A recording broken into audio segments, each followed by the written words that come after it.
Hello everyone. I hope you're all having a great time. My name is Abhishek Viramala. I'm the founder of Aqua.sh, which is a DevOps and cloud consulting company. People also know me through my YouTube channel, where I create a lot of content in the space of DevOps, cloud, and artificial intelligence.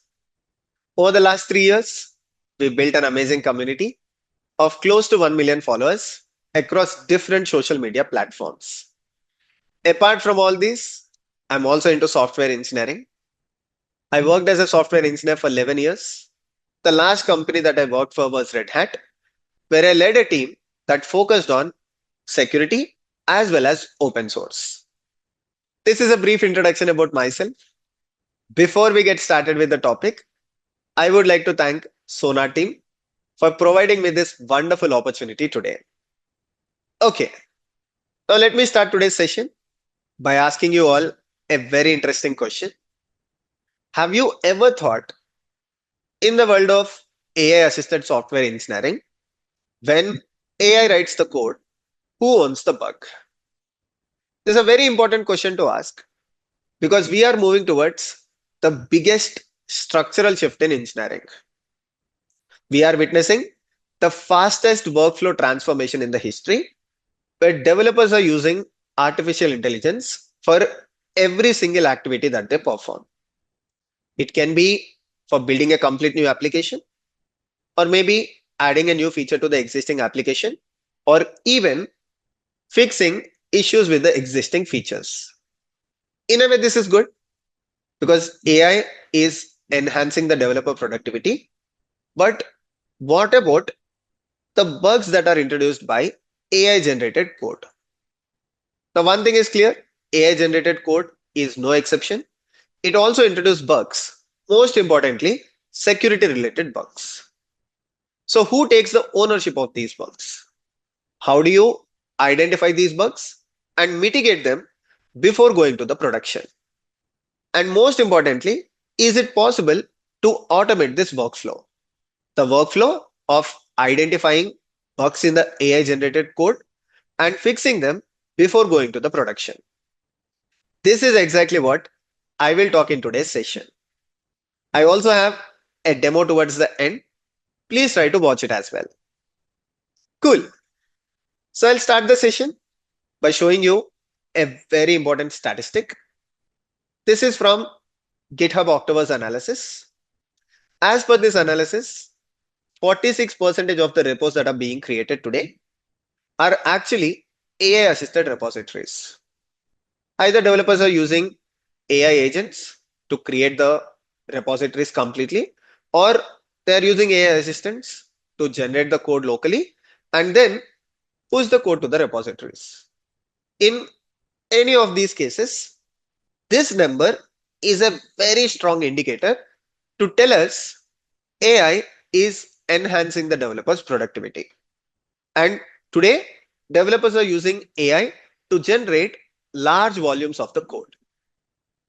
It also comes with a downside, which is what I want to focus. The downside is that because of the AI assisted development, the review cycles have significantly shortened. Let's take a simple example here. Imagine a development team, a small development team with only two developers. Previously, before AI, let's say developer A creates two pull requests per week. The other developer acts as a reviewer and reviews pull requests. And because only two pull requests, developer B can review them quite thoroughly. But now with AI assisted development, developer A can create, let's say, 7 to 8 pull requests a week. That means within the same time frame, that is within 1 week time frame, now developer B has to review 7 to 8 pull requests.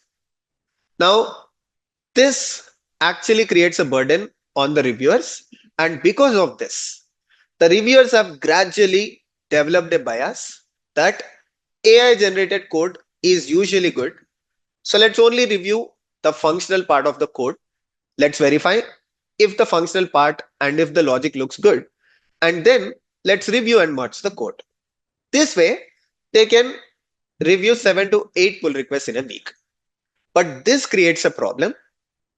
The functional part of the application is fine, but the AI generated code introduced security vulnerabilities in the application.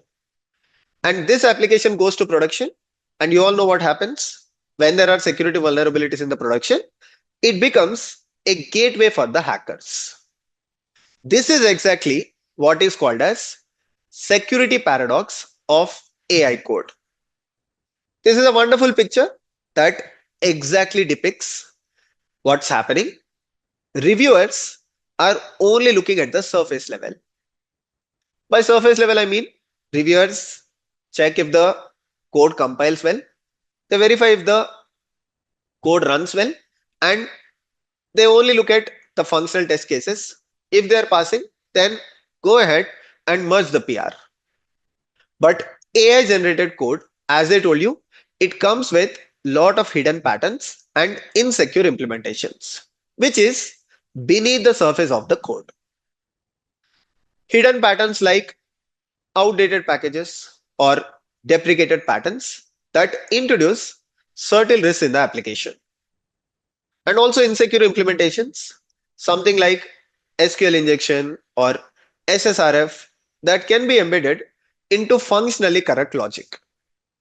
The nutshell or the bottom line here is that AI generated code can look good at the surface level because it can be compiled, it works fine, the functional test cases are also passing, but underneath they come with hidden patterns and insecure implementation that leads to security vulnerabilities in the application. And as the application goes to production, it is easy gateway for the hackers.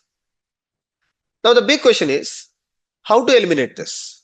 How to avoid issues with AI generated code? Now this should be a practice. There are set of steps that organization should follow. Number one, organizations should completely eliminate the trust bias. Today, as I told you, a lot of developers consider AI generated code, they blindly trust it, they consider it is good. Similarly, reviewers also, they only look at the logic, and if the logic is clean, they merge the code. This should be eliminated. AI generated code should be treated the same way as human generated code. There should not be any additional trust on the AI generated code. Along with that, organizations should also define security baselines. I personally believe every organization should enforce a gold standard security baseline. What is a gold standard security baseline? So this should not be optional set of best practices or suggestions to try to be careful, but this should be set of tools or set of practices, set of checks that should be introduced even before the code goes to peer review process.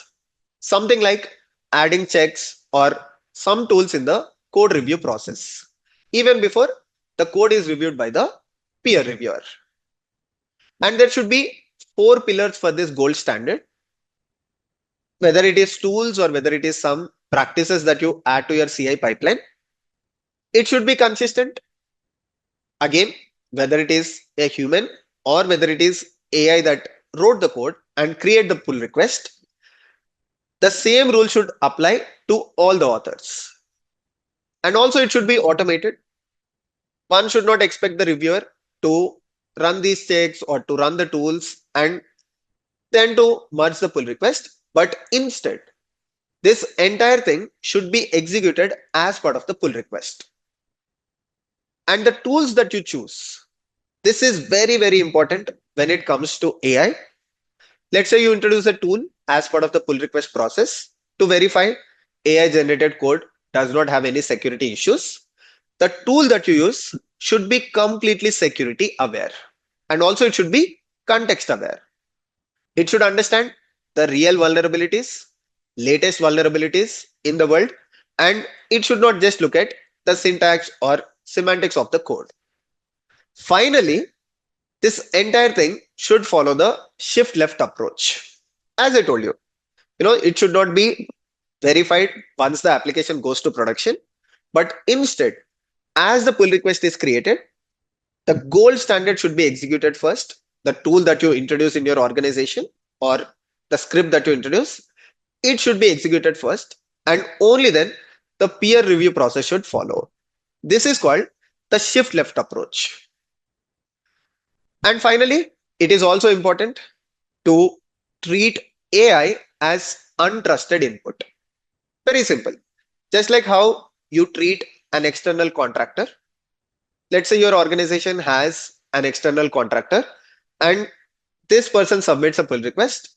You would be extra cautious with the pull request. You wouldn't inherently trust the pull request or the changes. Fine. Now you must be thinking, but how to introduce this culture within the organization? How to eliminate trust bias? How to introduce gold standard? And how to treat AI as untrusted input? This is exactly where DevSecOps comes into picture. You must have seen the gaining popularity of DevSecOps. The reason is simple. AI generated code is introducing a lot of security vulnerabilities in the applications. So this is how a modern DevSecOps workflow would look like. Developers works on code generation. They will continue to use AI assistants to generate the code. DevSecOps engineers would introduce automated scanning into the workflow. Developers can create commits, they can create pull requests. They would pass through automated scanning. Maybe DevSecOps engineer would introduce a tool. That tool will not only look at the surface level, but also look at underlying vulnerabilities and insecure patterns in the code. And finally, DevSecOps engineers would also set up quality gate feedback. This is the most important thing. A quality gate feedback is something like block the commit if there are more than two low secure vulnerabilities, or block the commit if there is one high insecure vulnerability. So this is how within the workflow, DevSecOps engineers can set up a quality gate. If the quality gate is a failure, then the commit or the pull request should be blocked. So the DevSecOps workflow would introduce SCA, SAST, and quality gates. SCA is basically software composition analysis, which will look at the dependencies within the application and verify if any dependency is using outdated version. SAST, which is basically to look at code patterns to see if there is anything like SQL injection or any other insecure patterns. Quality gates to enforce or to provide go or no go signals on the pull requests or the commits. As someone who has worked on security in the past, if you want to automate these things, it can be SCA, it can be SAST, or it can be quality gates. I would recommend SonarQube Cloud because SonarQube Cloud comes with native CI/CD integration. You can integrate this with your GitHub, Bitbucket, wherever you have your source code. As developer creates a commit or a pull request, the quality gates along with SCA as well as SAST would be executed by SonarQube Cloud. And SonarQube Cloud is always updated with security rules reflecting the latest vulnerability landscape. So you don't have to worry if there is a new vulnerability, maybe that was introduced last week. SonarQube Cloud is already updated with the information. It also comes with multi-language support. It comes with 30 plus language support. So if you're using Java, Python, Node.js, or any other programming languages, you don't have to worry. You can stick to one DevSecOps platform, that is SonarQube Cloud. On top of that, it also provides actionable feedback. So it can help you understand what exactly is the vulnerability and how you can, your development team or DevSecOps team can address the vulnerability and fix that in real time. And on the SonarQube platform, which we'll look at during the demo, you can actually map your risks. So you can understand because Sonar categorizes risks into actionable vulnerabilities and points for human reviews. So you'll find different sections like the code smell section, security hotspot section, and vulnerabilities section. So it becomes easy for your team as well as organization to manage all the security related issues. Perfect. Now it's time for the demo. Let's see SonarQube Cloud in action. Okay, so for the purpose of demo, I used GitHub Copilot. I used the Claude Opus 4.6 model, and I created a Python task manager. So this application is completely AI generated application. And I also verified the application is working fine. So I'm logged into the application as the admin user. I'm able to add some tasks. I'm able to look at the pending tasks, and I can also mark the task as done. So what I'm trying to say here, application is working functionally fine. But let's scan this application using Sonar Cloud, and let's see what is the status of the security scanning. Are there any security vulnerabilities with this application? How to do it? So first, we need an account with Sonar Cloud. Just head to sonarsource.com, click on Get Started, and sign up with any of the authentication providers. I have my application source code hosted on GitHub. Sign up with GitHub. That's all. It's one single step, and I have my account set up with Sonar Cloud. So to scan the Python Task Manager application, I'll click on Analyze New Project. Because the GitHub integration is already set up, I can choose the organization within my GitHub and scroll down to choose the repository that I want to scan. In my case, Python Task Manager. Click on the setup and define what is new code. This is the important part. When you're dealing with Sonar Cloud, you are provided with the option for new code definition. For example, do you want to perform scanning on every new commit or every new pull request? Then you can go for previous version option. Or let's say you want to run the scanning on last few days modified code. Let's say you want to run the scanning on last 7 days code. Then you can define number of days and choose the dates. I would recommend previous version as an option. So I'll select previous version and click on create project. That's all. Now your Python task manager code that you have on GitHub is set up with Sonar Cloud.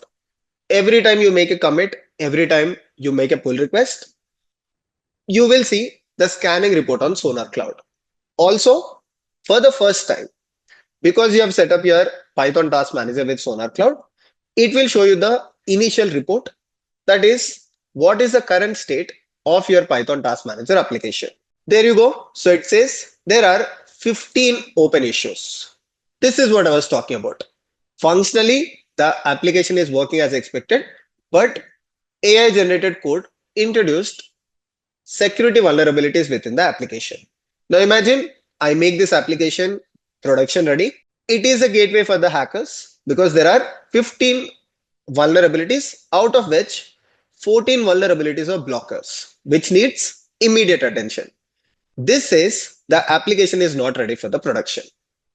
I'll also show you how this works. I mean, how the automated scanning works when we create a pull request. But let me quickly go through the analysis for you. So you can look at the vulnerabilities according to the severity. There are 14 blockers and one low severity issue. Further, you can also look at the analysis. For example, you want to understand what exactly does one of these blockers mean. Change this code to non-construct SQL query. By looking at it, I can understand this is related to some kind of SQL injection. But if I want to understand further, I can just click on it where I can find the analysis. Where is this issue? Why this is an issue? How can I fix this? Very important. Like, it also provides the code change that is required, which is very helpful for the developers. They can see what exactly is the problem. They can see what code change should be done. They can open it in the IDE and they can make the required change and raise the pull request. You can also see the activity. Like, let's say you assign this to one of the developers. You can see the activity, you can see their comments, you can see what exactly is the status. Now let's verify by creating a pull request. So this is the repository. I created a branch called test sonar. Let me make a very simple change. So I'll head to the requirements.txt and let's say I update the Flash version. Now let's see if this triggers automated scanning on Sonar Cloud. There you go. So this is the scanning that is done on the new pull request that we have created from test sonar branch to the main branch. Of course, we did not make any significant changes to it. All that we changed is the Flash version. That's why Sonar analysis says this pull request is fine. There were no significant changes made in the pull request. It does not introduce any security hotspots. However, the project as a whole still has issues that you need to address, as we saw in the issues section. You can also set up quality gate, the one that I was explaining during the presentation. So you can define the organization level default quality gate, or you can also define a specific quality gate. You can define according to your organization rule, compliance policies, anything. And also, there is another interesting feature. Recently, Sonar Cloud added AI code assurance. Let's say you're working with a project and you want to see if there is any AI generated code in the project. You can just head to AI code assurance. You can check this box, and this will show contains AI code label on the project that has AI generated code. So this is Sonar Cloud. It's very easy to get started. As I told you, if you have project in any version control system, just sign up with the version control system credentials and you have everything set up by Sonar Cloud. So this is all I have for today's presentation. I hope you thoroughly enjoyed the presentation. You can get in touch with me on LinkedIn or any other social media platforms with the name Abhishek Virmalla. See you all next time. Once again, thanks to Sonar team for giving me this wonderful opportunity today.